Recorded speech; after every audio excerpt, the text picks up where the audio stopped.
Hello, welcome. I'm Dr. Paul Dyer. Welcome to another show of Bridges Live. And I like to do a lot of things on Bridges Live, along with not just my conversation, but, it's always a conversation we like to have with people around the world, around the globe, and just people you absolutely meet, because it's in our meetings, it's in our conversations that we share a common bond and a ground. And then in those common grounds and in those common grounds, we find life, love, and liberty, and then we get to cherish that, share that, learn from that. So I met a beautiful woman with her friend in Atlanta, and we just had this amazing conversation about life. And I wanted to introduce you guys to them on Bridges Live today. And welcome, Ms. Claudette. Welcome. Hello. Thank you for introducing me and inviting me. Absolutely. So what I want to do is I don't like introductions. I never do. I don't know why. I think it just sounds ridiculous. But you want to tell people just a little bit about your journey, and then we'll get right into the conversation. Okay. My journey as it relates to how I got to Georgia? Well, yeah, because you've done voice stuff. Tell us about who you are. You've done voice stuff, legal stuff. I mean, you're just really moving your steps, and most people think they stop moving at a certain age, at a certain level of life. Okay. But you keep moving on, and you keep singing on. So tell us your little short story about, introduce yourself to the radio audience in Bridges Live. Well, let's see. I began my story as a background singer in Los Angeles. I used to do studio work, just kind of filling in here and there with oohs and ahs, But I was very, very corporate driven, so I joined a law firm and went to law school and worked for an attorney in Los Angeles for about 10 years. And during that period of time, I thought that was something I was very interested in, but I found that the litigious sort of hat to wear was a little bit heavy for me. I began to get weary doing that. So I did some freelance stuff for a while and eventually found myself in more like the nonprofit things for communities and such, and moved from Los Angeles to San Diego, interested in seeking community service and things of that nature. And I wound up being a corporate officer for a research organization, doing clinical research for studies that related to the underrepresented communities, such as the African American community, predominantly women, but a variety of research projects. And I did that for several years, I don't know, 10 or something. But while I was doing that, I was also working on my voice and taking various types of assignments, doing things that involve singing, musicals and little shows and things of that nature. Never really fully embraced it, but it was always something I enjoyed doing. And of course, along this journey, I always was in a local choir. So that was definitely a passion.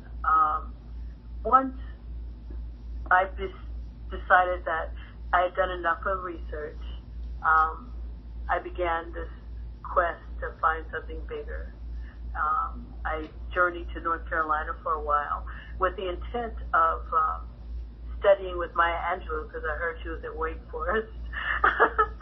And so that didn't pan out, but I did go to North Carolina and hung out in Greensboro and Durham and all places there about, and began to develop my writing skills more, talent, returned back to California after a period of time there. So Claudette, let me ask you this, and this is where I totally believe when it comes to Bridges Live, it's about, getting people information, then to understanding, and then hopefully after they get an understanding, they can also pull it into an action. Now, when we talk about working with women and African studies and a lot of what were some of your researches that you want to tap into that was really surprising to you that you didn't know that you can inform us about, because probably we don't know. Something that was like, wow, I knew things, but this is surprising of things I didn't know. I'm not certain I understand what you're saying. Most things I don't know. But what were you? What I don't quite understand. So one of your researches that you did for the community, what was one? Clinical research. Yeah. Okay. What was some of those researches that was so surprising to you that just it stuck out in your head? I think the two things that stood out the most for me were the lack of commitment as people we have to our own health. We pretty much defer it to the quote-unquote experts. We go in and we ask the doctor this and such, or the nurse or whoever is at the clinic, and we don't prepare ourselves when we come to ask the right questions to ask, and then we don't follow through or investigate when they give us the answer. Most of the time, I found that the patients really didn't understand what the answer was. Wow. And they didn't ask it. They just felt like, well, they told me, I'm going to accept. If they even asked. And I found that surprising, because most of the patients that I had were not young. They had been around for a little bit. They had some experience with this thing we call life. But yet, in that environment, they, for whatever reason, were not forthcoming with questions and concerns. I found the same similar in the legal environment too, by the way. It's something about certain levels, like officers and attorneys and doctors. For some reason, we get hesitant about our own care, about our own needs. And now, when you say you're actually talking about the black community. I mean, that is what you're saying, correct? I am, and I'm also including women in that. Okay. Okay. I also think that women sometimes, we're becoming bolder. But for most of my life, we have, particularly if we're dealing with men, we are more hesitant to come forth. There's these understandings and beliefs that if we speak too much, or if we say something that sounds a little bit not in line with what we're hearing, we might be labeled some kind of negative way. And so we're hesitant to voice our thoughts or concerns.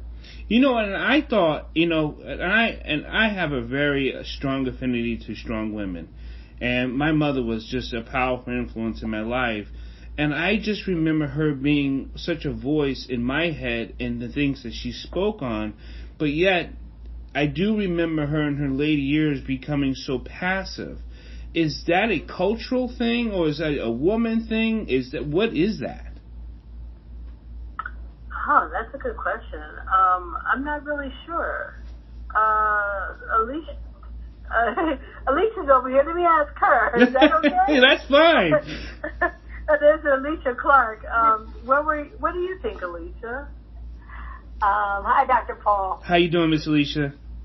Okay. Well, I looked up when you asked that question because I thought of just some of the things that I've heard as a woman, growing up, and I think part of it is just part of what they teach us as women. Our parents, I think that our parents want us to be empowered, but they also teach us things that are disempowering. They say things like, don't be too smart because, you'll never get a man. Don't beat a man at things, I used this example one time talking to somebody, and I was talking to this lady about her daughter, and I was talking about empowering young women and girls, and she said that her daughter had this friend that they played basketball with, and the daughter was always winning. So she told her that if she wanted to be liked by this boy, then she should let him win. And she said she never thought of that as being disempowering. But I told her, I said, but nowhere in nature is that okay. You're right. I said, you see the lion and the lioness. I said, they battle it out, and she goes with the stronger. I said, so if the guy can't rise to meet her, why are you telling her to lower her standards just to have him? I said she should be wanting someone either on equal par or someone who is maybe above her. I said, but she should not be lowering herself just to be accepted by this young man. And if he can't stand being beaten every time, then he's going to have to raise his game. Yeah, you better get on the better game. Yeah, but that's something that we're taught in so many different ways on so many different levels as women. My brother used to say, you need to dumb me down because no one's ever going to want, a man's not going to want a woman who's smarter or more articulate, so you need to dummy it down if you want one. These are things that we're told and we're taught on a regular basis. So that's just my little input on that. So let me. I think that society teaches us that. Let me ask you two women, you two strong, beautiful black women, this. Now, in slavery times, a lot of the women held the family down by their strength. So where did we go? Where did we get twisted and wrong from that? Wow. I'm hearing you say that there was a time when the black woman was more powerful or held her own. Is that what I hear you saying? Absolutely. But now you see it as perhaps not as prominent. I think that black women in our society today still, particularly since there's so many single women, single mothers, statistically, I think we still hold down a powerful role. Okay. We still do serve. I think we do serve well as that quote unquote strong black woman. But how we walk in our society may not necessarily reflect that. And we're taught that too. Because there's coding and then there's just the perception and all those other kind of things. But I'm sorry, what you're anxious? No, I was thinking that that's something that we're taught. You're taught as well. I mean, you think about the police brutality. They have these pictures of these. They're killing our black men, but nobody speaks of the fact that they're also. They don't speak of the Sandra Blands and right. other black women and a young girl who went. They don't speak of the women, and these are our people. These aren't the white people that are doing this. These are our people that don't speak of us in regards to the struggle and women in regards to the things that happen to us. So we still have, I believe, strong black women, but a part of it is just in our own culture that women are always, the Black Panther movement or all the movements, women a lot of times were, they're supposed to be the background to the man's foreground. We're supposed to be support rather than just being, side by side or strength. And women were right alongside, but women have never gotten that type of recognition, and maybe it's part of our society that we live in, that women are, subservient, a secondary part of the culture in general, and it's not just in on a whole, it's also a part of us as black people. We also put women, behind, because I don't know why we do it, but we do that, and black women, they step back. But yeah, black women are doing a lot of things, and they're strong, and they're behind a lot of the changes. But a lot of times it's like our black men are being tortured, our black men are being beaten down, our black men are being, as though it's not happening to black women as well. So most people know, who listen to Bridges Live, they know I have 7 daughters, and we talked about that when we met. And with my 7 daughters, I've never thought of them to ever back down from anything. I always wanted them to stand forward and strong. Now, how do we change the narrative, not just in our black women, but in our social systems or social constructs that we're living in? I don't have the answer, but I know that some of the dialogue has to begin with how we perceive ourselves. Right. Because often we accept things that are counterproductive for our growth as just the norm. I'm recalling a time when I was a young girl, early job, I think in the summer or something, between high school and school or something. And I was approached inappropriately by the man at the market where I was working, and I shared that with a matron-type female in my life. I think she might have been a friend of my mother's or something. And she reminded me that good jobs are hard to find, and if nothing happened, then I just needed to, stay out of his way and focus on having a job. it was some other verbiage in there too, but the predominant information I received out of that was, as a female, there wasn't a whole lot that I could avail myself to in that area. And that I should be grateful that they even let a woman, or this young girl, work when there were so many other young men who were trying to find work during the summer. And that's not a new message or a new story. That's the sad thing about that. And that's what I mean. We accept a lot of things that are, with the Me Too movement happening now, I see this beginning of a cracking of, a shell or a veil of what's really going on. But the ugly truth is, women are subjected to so many countless wrongs that tear away at the resilience that we have inside, or who we think we are, believe we are walking in this world. Like, we need to look away. There's certain things we need to arm ourselves with if we're going outdoors on a particular day, or if it's a little dark or shady, or if we're on a certain side of town. There's just some things that we have to mentally prepare ourselves for, that take away from our strength. They take away from accepting who we are and then walking past that, I don't know, it's so difficult for so many different levels or avenues of life, and then yet you're supposed to learn this non-spoken language of narration in this world, and then you wonder why so many women are not finding their voices. Yeah, that's true. I unfortunately, I happen to be one of those women who dealt with all kind of atrocity as a young person, and I was well in my 30s, 35 or so, at a required therapy session. I didn't even want to go to therapy, but at a required therapy session I went, and it was after many conversations, like 3 or 4 or 5 of them, that I was able to say for the first time in 35 years that I had been raped. And it had happened, initially it had happened at a very, very young age. But I didn't have the word for it. I actually believed that I had did something wrong. Wow, yeah. And I know when I've done, as we talked about before, a lot of the martial arts and the sciences and the protection groups and stuff, and 4 of my girls have been attacked in my family. Out of my 7 girls, 4 of my girls. And we know there are many women that are being attacked. We know that there are many women who have been attacked. We know that there are many women that's going to be attacked. And yet, we're trying to strengthen not just their physical bodies. We want to strengthen their minds. We want to strengthen their hearts. We want them to sing.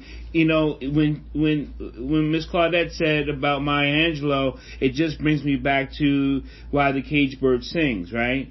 We want to start singing, and I don't know a better way to do that except for when I do my radio show and we tell our story, we tell our testimony about how I don't want to be coining a phrase, but we shall overcome in everything we do. That's true. I think we're missing a lot of wondrous opportunities by not having more, language or conversation around these types of things. Not just, opening us as people, as humans, but in addition to that, it's like any other thing. When you allow something to flourish to its fullest, you get to unfold all the wonderful intricacies and the beauty of who they are. Right. Women, particularly black women, have this long legacy of making, like, to coin a phrase, making a way out of no way. Being the backbone. So, being a backbone here, to be in the pillar, and all these wonderful things. Just imagine if I could do all those wonderful things without carrying the weight that I have to carry. I could fly, I could soar, girl. I mean, it would be some kind of magical thing. What I just talked in general. It would be. It could be. It is possible to have a lightening of the load, to be able to offer up opportunities that without, here too, before we didn't have. Basically, because we stepped forward with boldness without concern that we'll be beat back down, or worse yet, mentally struck. We walk forward with knowing and feeling this confidence and a surety of who we are in our spirit. Those things is the price we pay when all those things happen, when we're assaulted at early ages, when we're taught that we're not worthy, and when we're taught, all that sort of stuff. And the only reason why these things are allowed to flourish is because they wrap us up in that lie that if we share it, that it will be something we did wrong. Like, my reason for not ever admitting it or knowing it within my spirit is because I truly believe that I was unworthy, and I had warranted the behavior of this miscreant, and somehow it was on me. It was something I did, and that's the big lie, that you are complete and that you are beautiful, and because of that, people are not allowed to fool with you, mentally or physically. Right. It's not an opening for that. You can be that and still thrive without being hurt. What a unique experience. Yeah, and in that experiences that we then begin to grow.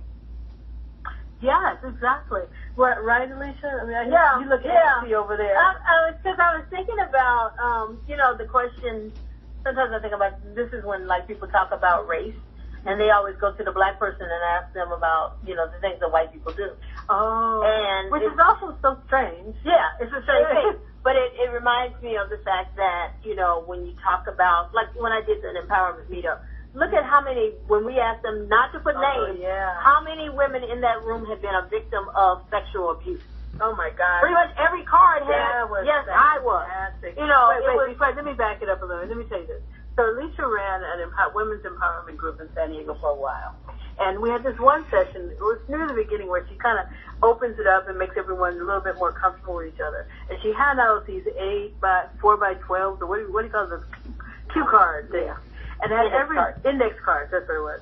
And asked everyone to put down just one word about their experiences as women. Be it, I had it sit on the board, all of my experiences. Yeah, so the variety of things, that you just have to pick one. But, it was only about 25 or 30 women, and each one picked several things. But what was so amazing was, no one had had this dialogue in the room up to that moment. And they'd had several meetings to talk about a myriad of things. But no one had, to that very moment, had this dialogue. But when it happened, people were, everyone was claiming several things. There was so many things were on the board. We had to stop and have a little brief prayer. It was overwhelming, powerful, and at the same time, empowering. Because at that moment, the door was open, and everyone was able to start having conversation and dialogue. But it was pretty. Say that I've been through this. Yeah. A group of people in the room. Everybody had pretty much similar experiences. That was the other thing.